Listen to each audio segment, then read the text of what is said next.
We'd like to thank our sponsor Spec for making today's episode possible. Stop waiting months or years to deploy the fraud defense tools you need to secure your applications from fraud attacks. With the Spec orchestration platform, you can integrate new tools into your existing fraud stack in minutes without writing a single line of code. You can quickly adapt to emerging adversarial AI threats and even policy abuse. And because Spec captures all behavioral data, you can enrich the data your tools receive, improving their performance. When vendor performance, attack tactics, and user behavior changes, Spec automatically monitors, alerts, and responds to those trends before they become issues. Visit www.specprotected.com today to learn more and schedule your very own demo. Now let's get to the episode.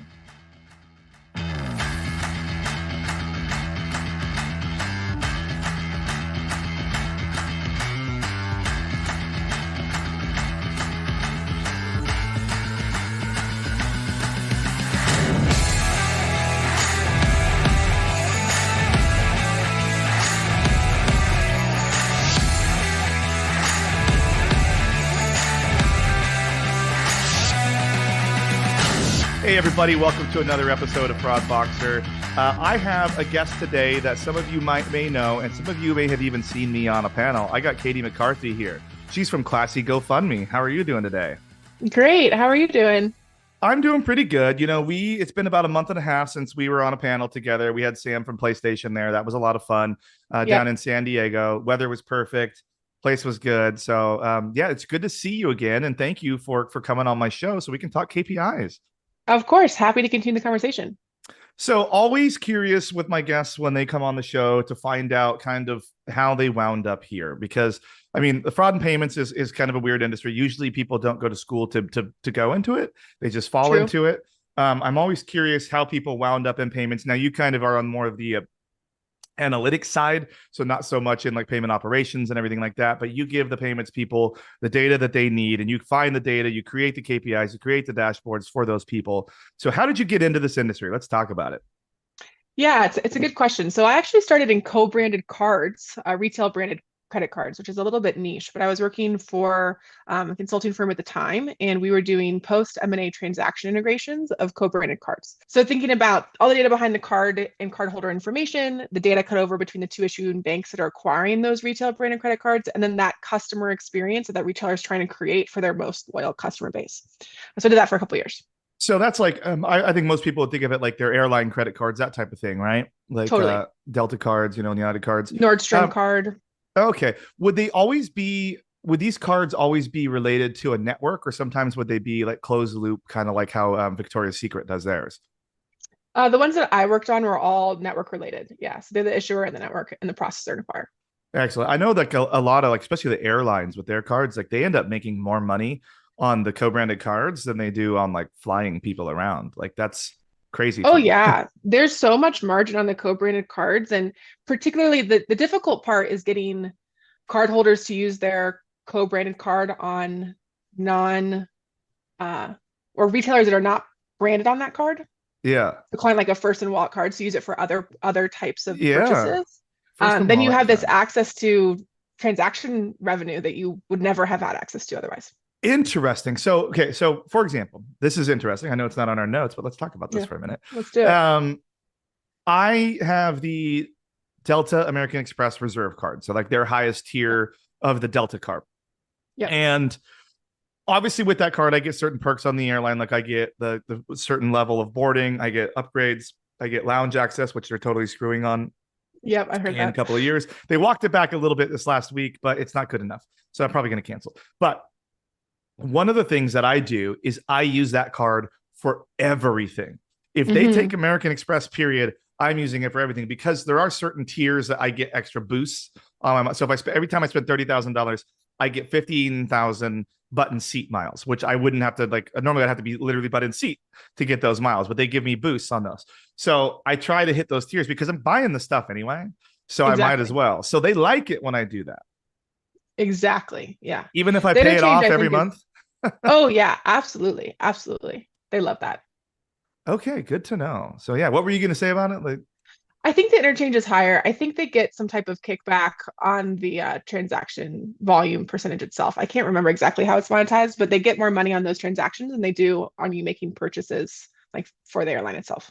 Yeah, when you look at like processing, like if you really break down like your statement from your processor, the different card types, like the premium level cards, usually have a higher rate Exactly. that they're charged at versus Exactly. like debit cards or just regular platinum credit cards that everybody has. Exactly. And then they have a relationship with the network to get some of that money back. Yeah. Okay, that makes sense. Yeah, kickbacks all day long, man. Yeah, I gotta exactly. make a co-branded card. The fraud boxer co-branded card, no chargebacks though. So, what did you do after co-branded cards? What's some of the other stuff that you did on your way to classy GoFundMe? Yeah, so I spent some time at PayPal Braintree. When I joined them, Braintree was still its own business unit. So I was doing like true business unit strategy for the Braintree portfolio within the PayPal organization. So how do we think about the go-to-market strategy? How do we think about kind of the processing strategy, the largest e-commerce merchants that were using Braintree, that type of work? And then some like true business app stuff that doesn't really, it's not really relevant here. But then when that was all broken up, actually, I worked for the PayPal seller risk organization generally. So a lot of agent queuing on seller risk for all of PayPal's seller commerce products. So then after that, I was working as the head of product for Pagos, which is where we met, which is a Yep. transaction record data analytics product. So how can we look at transaction records and understand what's happening and optimize the payment stack for e-commerce merchants? Yeah, and I think Pagos is a pretty cool. Just like think of it like for people that aren't familiar with it, like definitely go check them out. But think of it like more like a BI tool if you don't have BI. Like a lot of us like use like Absolutely. Tableaus and things like that to build our own dashboards. Like you guys kind of aggregate that data for us and put it in like the most commonly used and most commonly looked at ways to look at that data. Yeah, exactly. Payment specific too. So now you're at Classy GoFundMe, which Now I'm at Classy GoFundMe as of 2 weeks ago. GoFundMe is a parent company of Classy. Yes. Tell me more about all of this. Yeah, so I think that GoFundMe is a pretty recognizable brand. You think about that crowdfunding platform. Their mission is to be the most helpful place in the world. So helping people raise money for each other in their community. A year and a half ago, they acquired Classy. So Classy is a fundraising platform for the nonprofit space.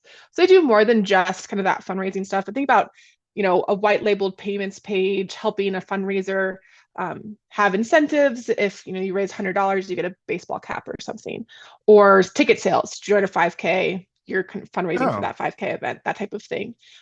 They do that whole suite. So GoFundMe acquired Classy, I think it was a year and a half ago, and really thinking about how they can activate the world of donors and very active community base of donors in GoFundMe, and then the causes that Classy supports. do you guys do recurring at all, like recurring donations through that platform? Yes, yeah. So it's one-time recurring and large major donations and ticket sales, and Oh, okay. also goods if you want to buy merch or something. Okay, excellent. Yeah, I my best friend, his daughter, who's my goddaughter, had a like jogathon, and I used one of those sites to donate to the jogathon thing. But it's like one of those nonprofits Exactly. where you have to donate to cover their processing fees, even type thing. Exactly. Yeah, Yes. it's like would you like to tip? And then I would try to put zero, and it's like error tip must be greater than zero. I was like, you guys got One me. cent. No, it's, Yeah. hey, let's not give away all my secrets now. Yeah, yeah. So let's talk about what you do there, and then let's talk about KPIs specifically, because I think for the most part, people know what KPIs are, key performance Mhm. indicators, and they vary business to business. So let's talk about what you do specifically at Classy and what the world of KPIs means to you, and what you do with your day around KPIs, and then I'll talk about my KPIs. Yeah, that sounds great. So my role is actually chief of staff to the president of Classy and COO of GoFundMe. So my definition of KPIs, I just want to broaden and think about KPIs as a discipline beyond just payments, because I think that can be helpful for us, right? Businesses use internal KPIs and to help measure operations just as much as we use KPIs to measure payments performance. And what's really important when we think about KPIs is that they are tied, one, to whatever your objective is. So in the payments world, authorization rates, low chargebacks, whatever. But two, are actionable.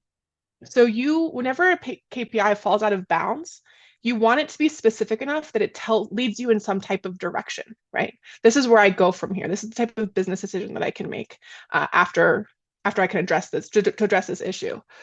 So I think that's a really important foundation when we think about KPIs, because there's a lot of data that we can look at that's really helpful, can help us explore incidents, can help us explore how our business operates, but would never qualify as a KPI because it doesn't help us drive business decision.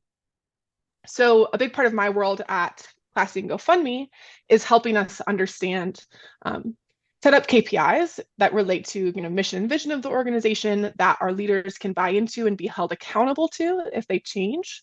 Some of those are business and operation specific, but then of course, because it's a fundraising platform, those are also payment specific as well. Yeah. Excellent. Yeah, I think, that's super interesting because you're in a position where you have like business indicators. Like I think a lot of people that are listening to this podcast specifically will just be used to their normal KPIs, but Totally. like we have our chargeback rate, our authorization rate, like approval rates, all of those sorts of things, like order review rates, that sort of stuff. And we'll talk about that in a minute. But, if you look at like other parts of your business, there's marketing KPIs that are like abandon rate, like click-through rate, ad click-throughs. And I think that you have like even call centers too actually have like how long you're on a call, like the AHT, they call it average handle time, your survey, what do they call the survey things? They call it MSATs or whatever. Yeah, something like that. But so every piece of the business has their own KPIs. And I think that you hit the nail on the head is like, okay, that's great that you can measure these things. And that's awesome. So you can visually see it. Like while you were just talking there, I was bringing up my KPI dashboard at my company that we use. And we measure, there's about 20 different things on here, and we'll talk about those in just a little bit. But I think the real trick is what do you do when things fall out of line? So what happens first? Like when something falls out of line, what happens? Does somebody have to go find it? Is there an alert that's triggered? And I think usually the alert that's triggered is the best way to go. Like whether that goes to like a Slack channel, a Google chat, an email, some sort of notification that, hey, something's wrong here.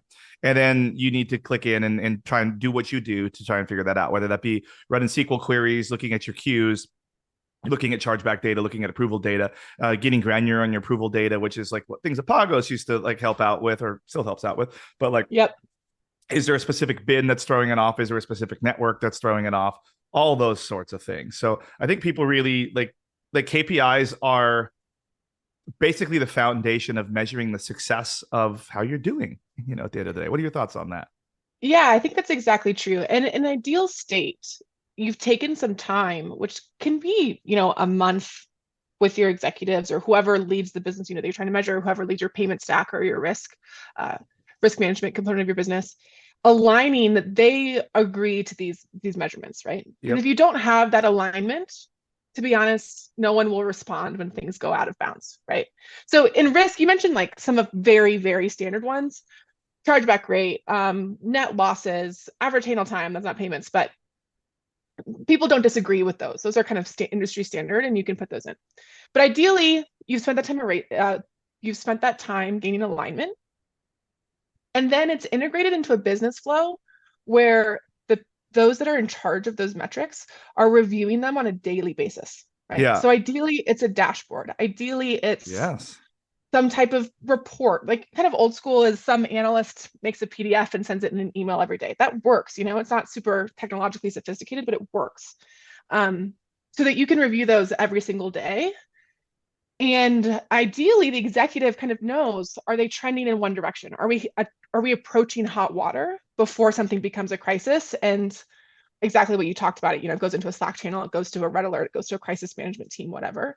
Ideally, you can make corrections before it gets to that point because you're aware of the metrics over time.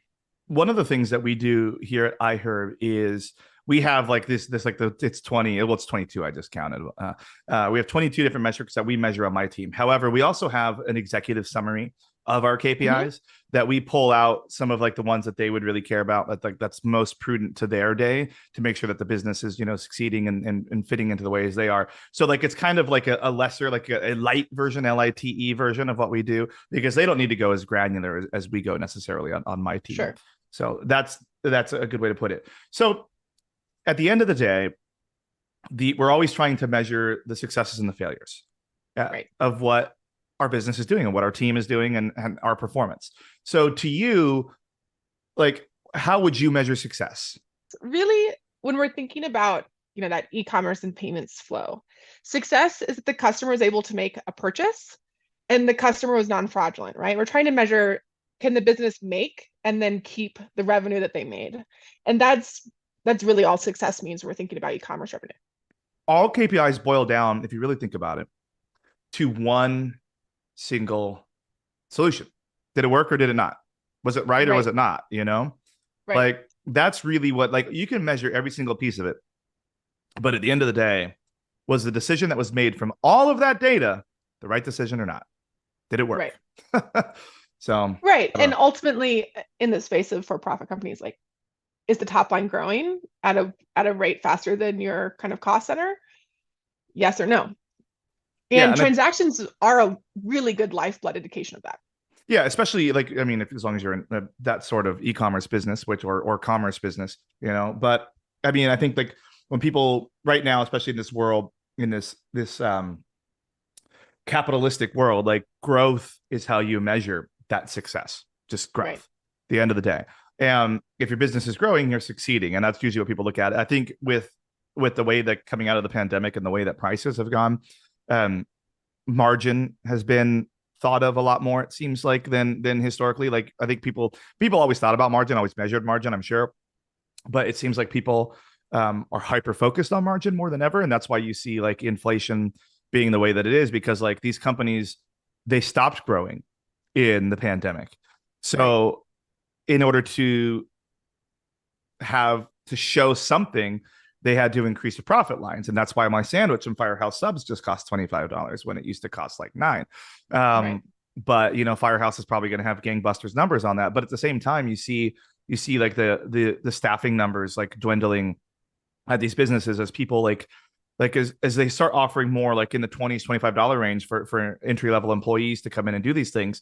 Instead of having two doing it for $9 an hour, they're having one person do it for 21, 25, which has all these people frustrated that are working there, which is leading to poor quality of work and poor craftsmanship on the products that come out of it. Like my sandwich is not well put together, but at the same time, I'm sure that this person was just slam bammed on there, while Firehouse Totally. is trying to squeeze every dollar out of them if possible, while still dealing with people not having $25 to buy every sandwich. Does that make Yeah. sense? Growth at all costs has been not growth at all costs has been kind of disproven recently. It's flying out of fad. It's not really showing to have the types of returns that You know, that we're looking for. I'm so happy that you said that, because I was thinking the other day, like, I run a business with this podcast, Yep. and obviously I would like it to grow. Okay. Obviously, I want more listeners. I would like sponsors to keep coming around. However, if everything stayed status quo, the way that it is today with the podcast, I would be happy for a very long time. Like, I Mm-hmm. don't need it to just be in this perpetual. Like, I have listeners, I have a lot of listeners that I think are core to what I talk about. And I have generous sponsors that make sure that this content is able to be released and done well, produced well, uh, have merch, pay for there's costs that come with running there's infrastructure that comes with running this podcast. But like, I'm happy. I don't need to just be trying to squeeze extra dollars out of sponsors or trying to find another way to monetize it. I just don't. And like that, you're right, that growth at all costs. Like, what happens, like these businesses that are making billions of dollars of profit, excellent. You're covering all of your business expenses. Everybody has what they need to do their job, hopefully, at that Mm-hmm. company. Like, why do you need more? Mm-hmm. Like, you just don't always need more. Like, sometimes just run the business and keep it running. And I think for me, I think about like these products that people put out, like that are like they start with their whole angle of making a really, really, really good product. It's handmade, it's built to quality. So we all adopt it and we all jump on of how great the quality is because of how well it's engineered. And then immediately their growth at all costs, profit at all costs, they start to cut corners on the individual pieces of this thing. It's like, oh, people might not notice, if we eliminate, like there's three trusses in something. So maybe we take out one of those, and there's only two, but people don't really notice. But like the whole reason that we flocked to it was because it was over engineered to begin with, and it's going to last us a long time.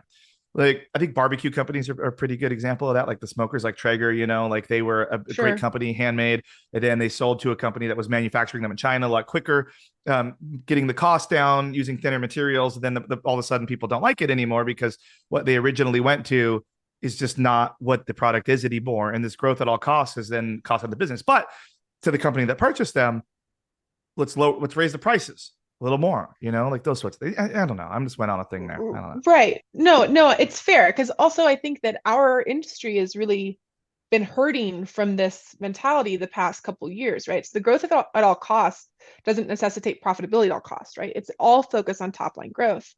And we had these companies with extremely fast revenue growth and equally fast cost growth, right? And then when the pandemic happened and recession started happening, and that slowdown was contracting their top line, they couldn't maintain their cost structure because it wasn't appropriate for their business to begin with. And then we had all these layoffs in the tech industry, right? Yeah. I'm oversimplifying it. There's more involved, like the cost Yeah. of capital But and I mean, everything else. But yeah, it absolutely makes sense on everything though. If you boil it down, it's like that's what we're trying to kind of do is boil these KPIs down, to figure out like right, where the things are. And then it's totally right, And I think like, shareholders, I mean, like everybody's the same thing is like they had experienced this growth when the market was strong and then it right, contracted and then it started growing again. And they're like, what it seems like they're trying to make up for that lost time by just right. like super overcorrecting it. But then, they had these quarters, these record quarters. And then all of a sudden, like that's the new normal. Like Yep. that's the new expectation. It can't be like, oh my God, we had the quarter of our lives according to our normal baseline by our KPIs. That becomes the new high watermark that then they're like, okay, let's go over it. I see with like house flippers in my area because I've been Hmm. trying to buy houses is Sure. historically like you flip a house, you make like $30,000-$40,000 profit.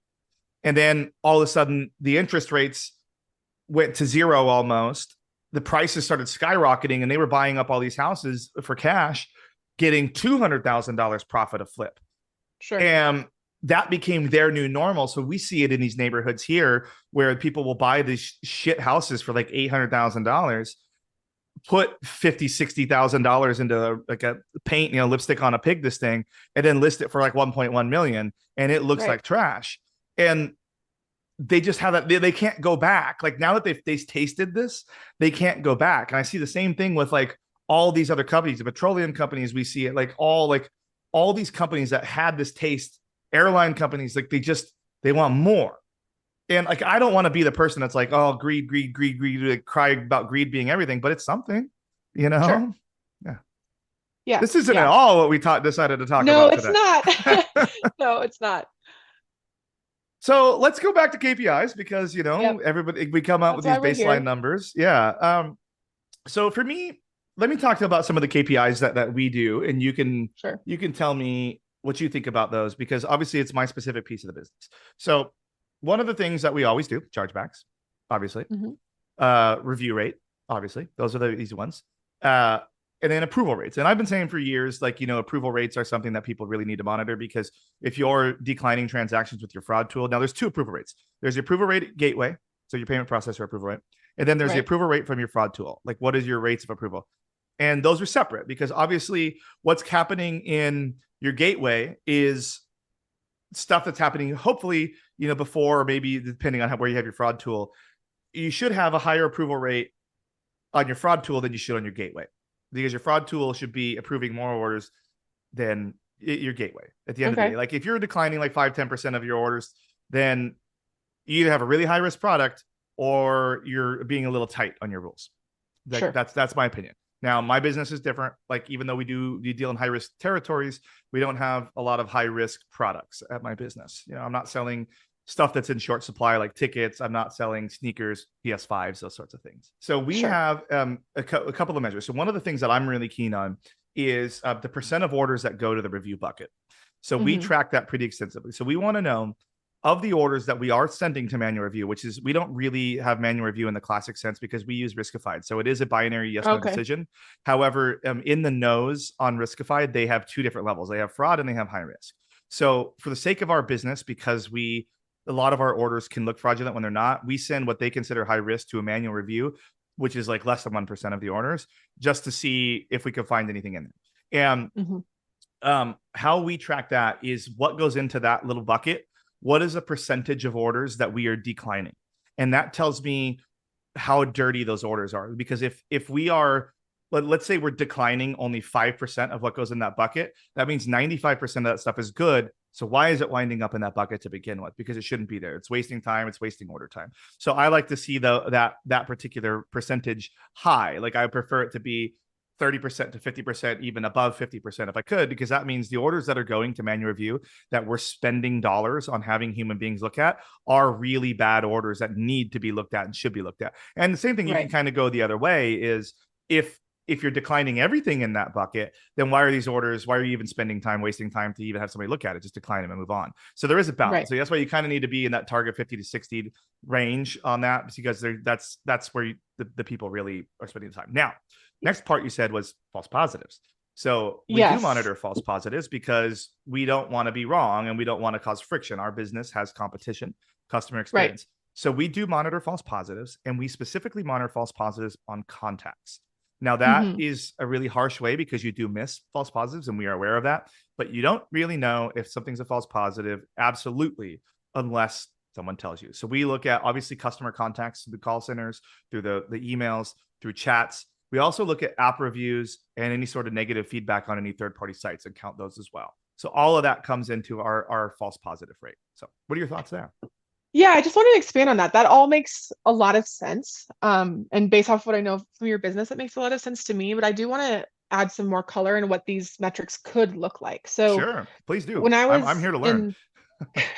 Well, this isn't so much on the B2C side, but when I was working for PayPal seller risk, right? So there was a rule-based and an ML model that would queue up sellers that might be engaged in fraudulent activities. So think of like AML, shell companies, that type of thing, right? And it would go to an agent review. And the way that they would measure those metrics is it would take the number of reviews that that agent reviewed, right? It would take the number that they actually stopped, said, yes, this is legitimate fraud. And then to take the number that they passed, said, no, this shouldn't have been sent to me. It's not legitimate fraud. And of the ones that they said, this is fine, cleared, they saw how many of those sellers actually ended up with losses associated with their accounts. So like an incorrect decision, right? And the reason I bring that up, when you say losses associated with their account, so they approved the seller, right? Yep. And they said yeah, the seller's legitimate. And then the seller had a loss, like what, they got charged back, they sold bad products, because how would that be a measure of seller risk if they could just be selling shit product too at the same time, you know? Yeah, so think about, so one of the kind of metrics would be your intent to actually sell products, right? So if you set up a company and you have no intention of actually selling a product, you're just taking people's money and running with it, right? So maybe this got reviewed. We see that a lot, like in marketplaces. People set up fake marketplaces, sell fake products using stolen credentials, and then cash out themselves. That's exactly why I brought it up for the marketplace context, because PayPal, obviously in the B2B, maybe not so relevant, but this is relevant in a marketplace scenario. I guess the wallet's kind of marketplace-esque. Anyway, yeah, so think about this. So, a merchant or seller sets up their seller account. They start accepting payments. Something is flagged. They're reviewed by an agent. The agent says, no, it's fine. They keep making transactions, right? Then we get all these communications, chargebacks, or direct reach outs from customers, because if it's the wallet, then they can contact PayPal directly and say, hey, this was never delivered, right? Okay. So then an agent goes in and says, where are the shipping labels? Where are the confirmation of receipts? All of these things, and might find out that that customer or that seller had no product ever and was not sending their product to anyone. Okay, so that makes sense. And then PayPal pays out those chargebacks. PayPal pays out the refunds, right? And that would be written as a loss. Yeah, sure. PayPal taking a loss. Yeah, right. But that makes sense to me where, so extreme negative behavior on a seller that's been touched by an agent would indicate the agent might have been wrong on their decision. Correct. Right. That makes sense. Yeah. Yeah. PayPal people at the end of the day, not PayPal employees, but like PayPal, people that use PayPal abuse PayPal. That's just the nature of the sure. Yeah. No comment on the PayPal ecosystem and quality of their. Hey, that's on me. Nothing coming from your side. That's all on my side. And PayPal already knows my feelings about them. Yeah. Yes. But it's interesting. The reason I bring it up is because one, it's a take of how you could calculate it if you do have manual intervention part of your company. And two, it does take a more marketplace perspective than your B2C perspective. And what matters most is that you're segmenting the data in a way that means the most for your business. So I think about the transaction or the data you get from a risk tool or whatever, the gateway. Think about all of the attributes as your playground to think about data populations and data segments that mean the most to your So business and mean the most to your outcomes as an individual, as a business leader. So a lot of times, like where my mind's going with that automatically is like, segmenting, like, let's say, like for my business, I have a US mid, and then I have a European mid, and then I have Right. soon to be a Japanese mid. So segmenting it right there in those three places would be the first thing that I would do, because I want to see authorization rates by region, Right. but is that what you're kind of talking about there? Yeah, that's what I'm talking about. I'm talking about thinking about what are the types of parts of your business that drive outcomes in your P&L, because that's what's going to be measured by the financial organization of your business. Thinking about the fact that your KPIs are generally tied to leaders. So who makes Mm. decisions in your business and what decisions matter to them when they're thinking about the health of their business unit, their organization, they're part of the transaction lifecycle, and making sure that your KPIs are segmented in a way that aligns to their objectives. Because that's going to really be aligning your measurement, your metrics, to how decisions are made and how decisions are moved through your business. Yeah, and that comes back to making sure that the business is making good decisions based on data. Totally. Totally. Yeah, and I think, like, a lot of the things, like, even just to put context around that, like back to my example of like by regions, like a lot of like our business had never really looked at like those regions broke down that much before. Mm-hmm. And then when we finally did segment out those sorts of things and see what like the approval rates were, but also the cost of payments in those regions by the different Right. types, would allowed us to make these longer term decisions that we need to segment this traffic to this processor, this one to this processor. We need to open a bank account here. We need to set up an entity here in order to mitigate. Because before, they just got a bill and they just paid the Right. bill, and nobody really looked at it, and it was fine because the business was performing well. But now that there's more of us here that can look at the granularity for these sorts of things, cost of payments, I think is its own set of KPIs that Yep. like is allowing us to make more informed decisions. Some of the decisions too, are all it's beyond just cost savings. It's performance based on like, do we have the right partner in this region? Do we Right. have like a lot of people use GrabPay? Do we have GrabPay? Or a lot of people use Pix. Do we have Pix? Making sure that we have what we should have, instead of just being like, well, we made $4 million down there last week, it must be good, right? It's like, well, it Mm-hmm. could have been 8, if we would have had the right thing. So Exactly. yeah. Yeah. So I think, obviously with payments fraud, chargeback rate is like the jumping off point, I think, for a lot of people. Mm-hmm. That's where everything starts before they jump into all these other KPIs that we're doing. And we could probably talk about a couple more at the end here. But talk to me about what you think about chargeback rate. Yeah, chargeback rate is an interesting one because it's often used as a headline for fraud, but it, of course, is not just fraud, right? Individuals can have legitimate chargebacks because Grievances. Mm-hmm. because they're upset with the quality of the service that they received, right? And maybe they, went for a refund and it was denied, XYZ reason, they're upset with the business, they charge back. Like that was never going to be considered a loss for the company. So it's important to distinguish if your chargebacks are coming from fraudulent behavior or non-fraudulent behavior.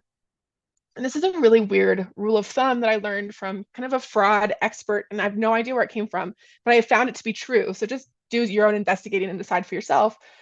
But it's that on average, fraudulent chargebacks, the AOV of fraudulent chargebacks is about 2 times the standard AOV of your business. So you think about that, it's kind of a weird thing to say, but it makes sense because if you're going for a chargeback scheme, right, you're trying to move money quickly, you're Yeah. probably going to have a larger basket size than just a standard person who is making purchases from your company. So that would drive up the AOV of those chargebacks. We made a chart that was AOV of chargebacks compared to standard AOV. And when we saw a spike in the AOV of chargebacks approaching 1.5 to 2x standard AOV, it was almost always able to be detected back to a fraud scheme at the bin level. Super interesting. Super I'm interesting. fascinated right now, and I'm thinking about it. So there was a long time ago, we were putting together a presentation for some of the clients at Ticketmaster, and we had like, we're pulling just some numbers, and it was like the if anytime a transaction is $500 or more, the Hmm. likelihood of it resulting in fraud is 70% higher than a normal transaction. I'll have to find, this is an old number. I think this is like 2018, 2019 numbers. That's kind of consistent psychology, though. That's super fascinating about that. And it's got the wheels really turning in my head. And I think anybody that's listening to this, you should go back and look at your chargeback dollars for fraudulent specifically and see your AOV or ATV, depending on whatever you call it internally, and see if Yeah. that really stands true. And then maybe do something around that and see if there's some sort of alerting or something that you could do. But there's more. Let's talk about moving beyond just like the chargeback rates, the approval rates, as far as like just hard. What is my authorization rate? What is my approval rate?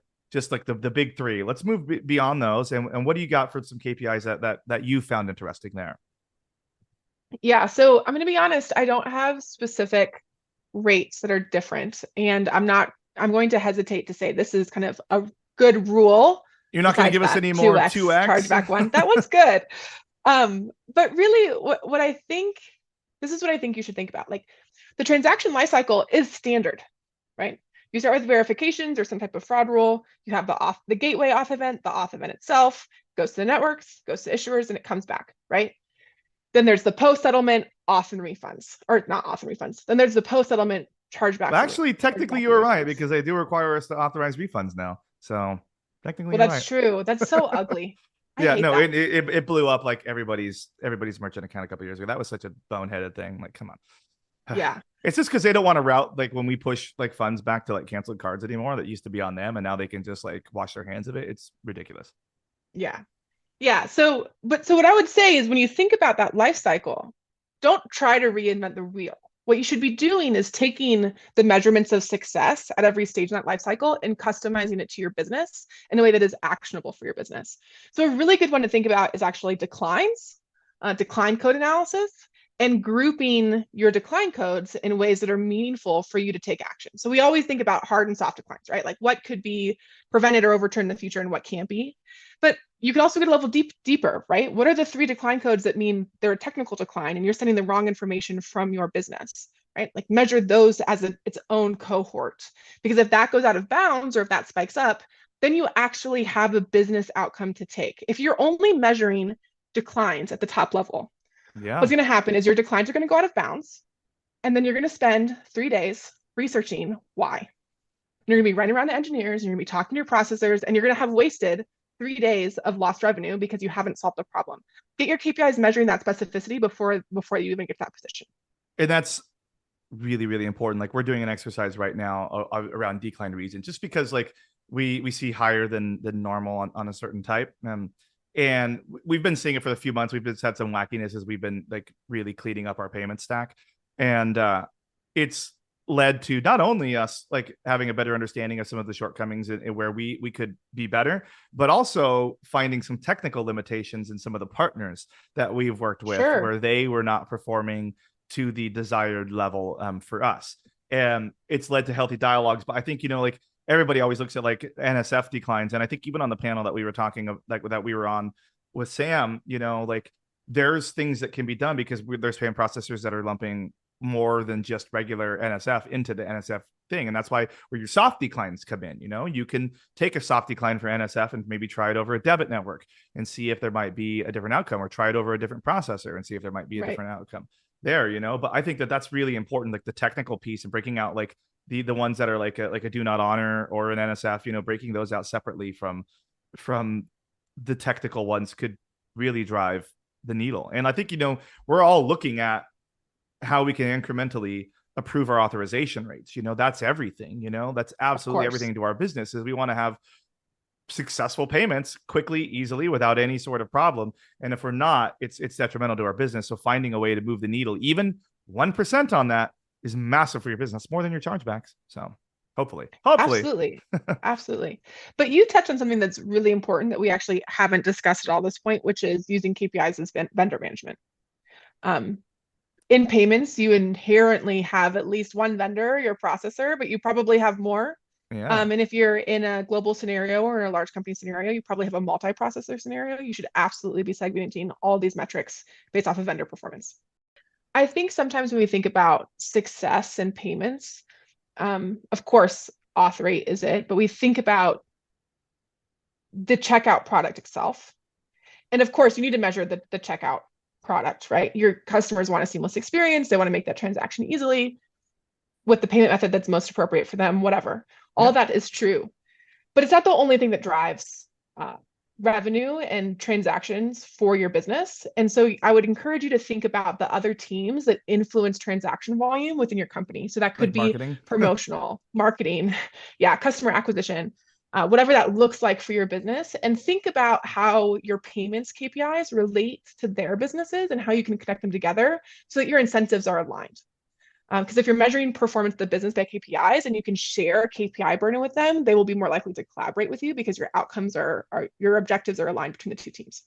Okay, well, as we wrap up, I think there's a lot of useful information in here that has got me thinking a lot. I have my KPIs that I love, I live and breathe, I use them every day, but this has given me a lot to think about as far as like not only moving beyond just the KPI, but moving to alerts, moving to triggers on some additional data points, like especially that AOV thing. That's been super fascinating to me. But like I've been leaning a lot more into measuring vendor performance with that as well. So excellent points. Thank you for bringing those up. Uh, let's wrap up with my usual, which is the top 3 things that are happening in your world. So now you're less so on payments measuring as a full day. You have multiple things that you have to do now. So what are the Yes. big three things that are happening in your world? Yeah. So uh, at this point, I've only been in this new world for a couple of weeks. Nonprofit sector is not something that I was working in before, philanthropy and giving. So I'm going to give you two. Okay. But one, I think, is actually very universal to the e-commerce or just general retail space.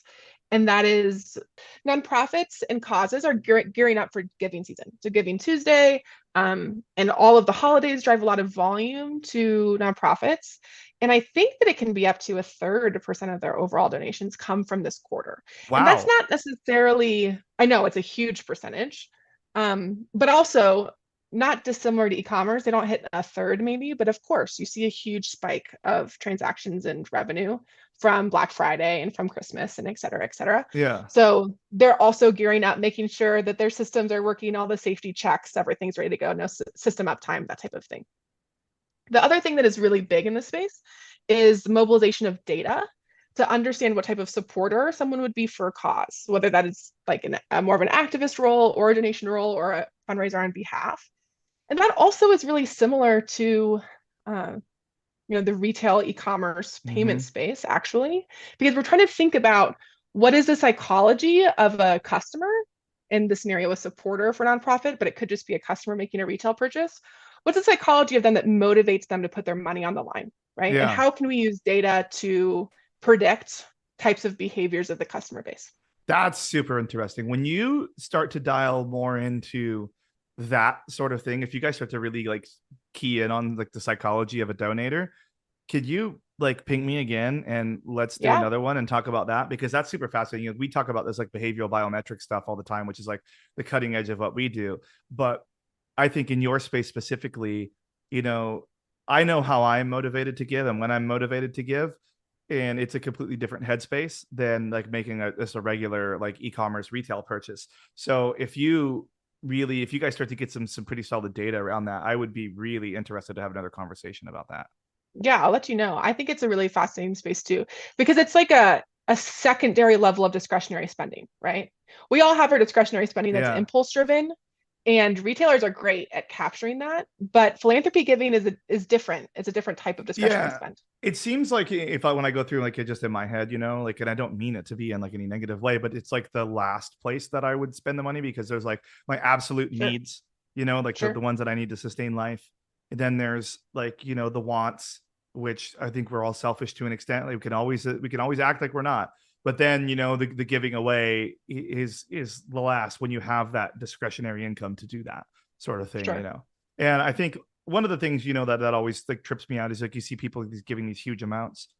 I think people need to keep in mind that like the amounts don't have to be huge. They could be $10. They can be Exactly. $50. Yeah, and that's one of the fundamental premises of GoFundMe, right? crowdsourcing small amounts can make huge differences in people's lives. Absolutely. That's an excellent way to put that. Well, we're going to end on that one. I'm going to let you get away with it too, because we threw some bonus flavor around that. But thank you so much for coming on my show. Thank you so much for talking about KPIs. I'm going to put links to you and to GoFundMe Classy. I'll probably put Classy on there first. I'll put GoFundMe second on there. Cool. It links to you so people can message you if they have any questions or anything like that. I wish you the best of luck at your new company as you get settled in and really enjoy. And let's keep in touch and come back for more. Absolutely. Yeah. Thanks so much for having me.